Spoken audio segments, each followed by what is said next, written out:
Si vous voulez immigrer au Canada en 2025, il y a des provinces qu'il ne faut plus choisir et il y a des provinces qui ont besoin des immigrants. Donc, toi qui as cliqué sur cette vidéo, c'est que tu as envie d'immigrer au Canada. Dans cette vidéo, je veux te partager 3 provinces au Canada qui ont besoin de plus d'immigrants en 2025.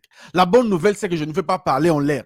Je vais t'emmener sur leur site. Je veux te montrer par A plus B qu'ils ont besoin de vous. Ils ont besoin des immigrants. Donc, si tu veux immigrer au Canada en 2025, cette vidéo est la meilleure vidéo parce que je t'oriente là où tu peux aller chercher un programme d'immigration, là où tu peux aller chercher un emploi. Parce que dans la vie, on dit là où on n'a plus besoin de vous, n'allez pas là-bas. Il faut aller là où on a besoin de vous. Donc, le Canada, ce n'est pas seulement le Québec.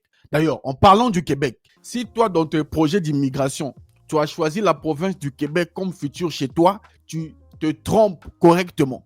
Le Québec est saturé, le Québec a un problème démographique, le problème, un problème de logement, ils ont gelé les programmes. En réalité, ils ne veulent plus de vous.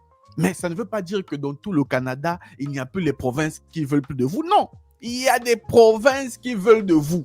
Et dans cette vidéo-là, trêve de trop parler peut tuer. Je veux te partager les 3 provinces et je veux te donner les liens. Dans la description de cette vidéo, il y aura des liens. Tu vas aller sur les sites de ces provinces, aller chercher des opportunités.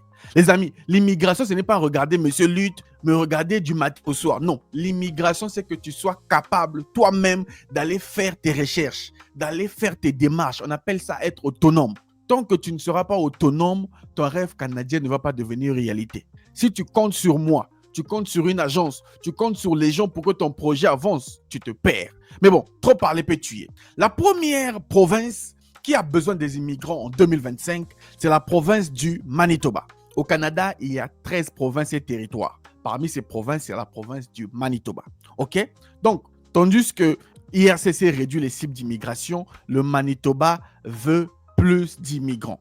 OK? La province cherche l'autorisation du gouvernement fédéral afin de porter le chiffre à 12 000 immigrants dans le cadre du programme des candidats des provinces en 2025.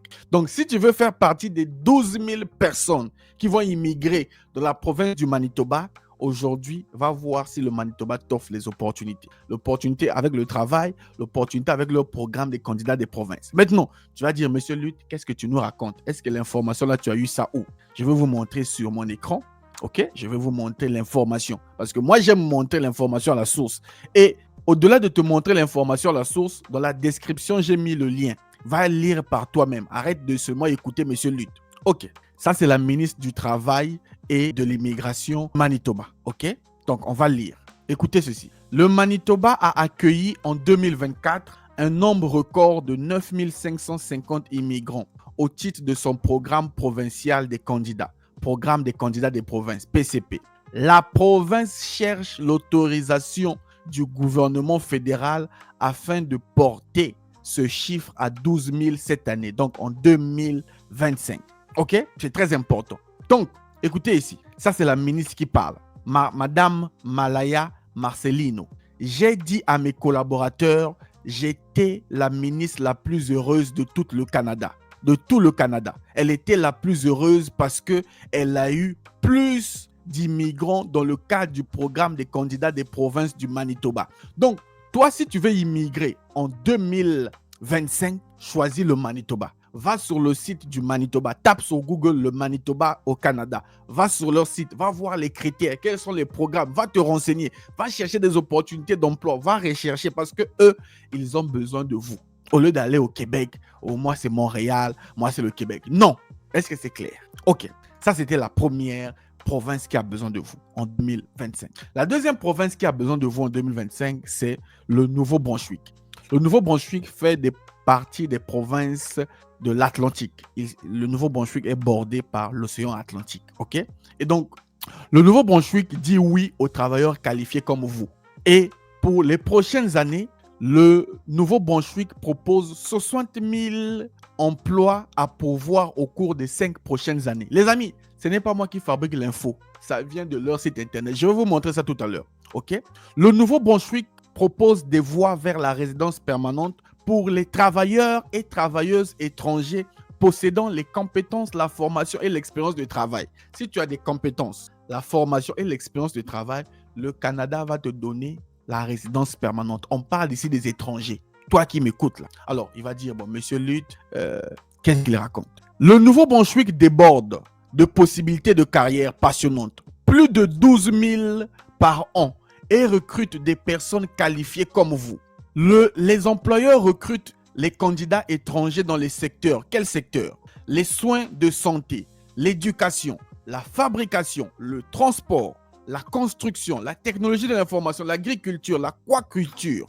Le Nouveau-Brunswick vous offre une carrière de rêve dans un endroit qui mise sur l'excellence de vie de qualité. Les amis, est-ce que tu as compris? Bon, tu vas dire, bon, qu'est-ce que tu nous racontes? Allons-y sur le site du Nouveau-Brunswick. Voici le site du Nouveau-Brunswick. Je t'ai mis le lien dans la description. Tu n'auras plus d'excuses. Oh, monsieur Lutte, je ne sais pas comment aller sur le site. Va cliquer sur le lien, tu auras le site. OK? Regarde ici. Pour les 5 prochaines années, plus de 60 000 offres d'emploi. 60 000 offres d'emploi sont prévues pour l'immigration. Quand on parle de l'immigration, on ne parle pas des Canadiens. On parle de toi qui veux immigrer. Donc, ça montre ici concrètement que le Nouveau-Brunswick, ça se trouve au Canada, a besoin de vous. Donc, va chercher des opportunités là-bas, les amis. Arrêtez de chercher des opportunités où on n'a pas besoin de vous. OK? Est-ce que c'est clair? Alors, troisième province qui a besoin de vous, c'est la province de Ontario. Ontario, c'est la troisième province qui a besoin des immigrants. Le programme pilote d'immigration dans les communautés rurales sont une voie d'accès. Ça, c'est le nouveau programme qui est sorti. Je vais vous montrer que Ontario a besoin de vous. Parce que dans Ontario, on retrouve des communautés rurales et des communautés francophones. Je ne sais pas si on dit ruraux ou rural, je ne sais plus. La communauté rurale, voilà. C'est une communauté rurale. Les communautés rurales et les communautés francophones. Et dans ces communautés à Ontario, on a besoin de vous en 2025. Tu ne me crois pas? Je vais te montrer sur mon écran. Parce que moi, j'aime maintenant prouver par A plus B. Voilà. Voilà le programme des communautés rurales et francophones. Si vous regardez ici, regardez. Voici les communautés. Ontario, ça c'est à Ontario. Ça c'est à Ontario. Pénurie de main-d'œuvre à Ontario. Regardez ici. Ontario. Ontario. Vous venez ici là. Ontario. Ontario. Ontario. Ça vous montre que on a besoin de vous à Ontario. Ontario ne fait que revenir. Plusieurs communautés à Ontario a besoin de vous. Donc, faites les captures d'écran de ces villes, de ces provinces. Non, des communautés. Ça, ce n'est pas des provinces. La province, c'est Ontario. Dans Ontario, tu retrouves des communautés. Faites la capture, allez chercher des emplois là-bas. Donc, une fois que je t'ai donné la liste des 3 provinces qui ont besoin de plus des immigrants, Manitoba, Nouveau-Brunswick, Ontario. Ce que tu dois faire, va dans la description de cette vidéo, va cliquer sur le lien de chaque province, va te renseigner. Le problème avec vous, c'est que vous aimez qu'on vous donne des informations, mais vous ne faites rien. Hier, lors d'une masterclass avec les gens dans mon programme, je leur ai expliqué un truc. En matière d'immigration, en fait, la réussite se trouve au milieu du triangle. Imaginez-vous le triangle, au milieu, c'est votre visa. Et comprenez bien, un triangle à 3 côtés. Au milieu, vous avez le visa. Pour que vous allez chercher le visa, en premier lieu, il faut IRCC. En haut, le premier, dans le haut du triangle, il y a IRCC, le site du gouvernement. Il vous donne des opportunités. De l'autre côté, vous avez besoin de l'information. Monsieur Lutte, moi, je vous donne l'information. Je vous ai donné le lien gratuitement. Mais de l'autre côté, c'est vous. Vous avez quelque chose à faire. Vous devez aller passer à l'action. Vous devez faire des recherches. Vous devez être autonome. L'autonomie, c'est dans 3 niveaux. L'autonomie devant l'outil informatique. Vous devez savoir utiliser un ordinateur. L'autonomie dans vos recherches en ligne. Vous devez savoir faire des recherches par vous-même. L'autonomie dans vos démarches. Vous devez être autonome. C'est obligatoire. Si vous voulez aller au Canada, l'autonomie est de rigueur. Ce n'est pas une blague. Donc, si tu ne respectes pas ces 3 critères, tu penses que les gens doivent tout faire à ta place, tu te trompes. Donc, va te renseigner sur ces 3 provinces, regarde les opportunités et choisis la province qui a besoin de toi, besoin de ton métier, besoin de tes compétences. Si tu remplis les critères, crois-moi, tu auras ton visa du Canada. Quant à moi, je te donne rendez-vous au Canada. Toi et moi, rendez-vous au Canada. Salut.